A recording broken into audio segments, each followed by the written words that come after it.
Native spray ಮಾಡಿ ಇವತ್ತಿಗೆ ಕರೆಕ್ಟಾಗಿ 5 ಡೇಸ್ ಆಯಿತು. ಚೇಂಜಸ್ ಅಂದರೆ ಹೊಸ ಎಲೆಗಳಲ್ಲಿ ಯಾವುದೇ ರೀತಿ ರೋಗಗಳು ಕಾಣಿಸ್ತಾ ಇಲ್ಲ. ಇನ್ನೂ ಒಂದು 10 ಡೇಸ್ವರೆಗೂ ನೋಡೋಣ ಏನಾಗುತ್ತೆ.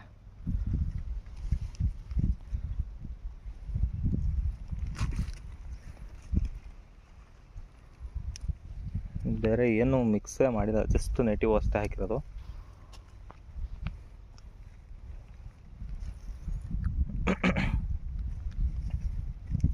ಕಂಟ್ರೋಲಿಗೆ ಬಂದಿದೆ.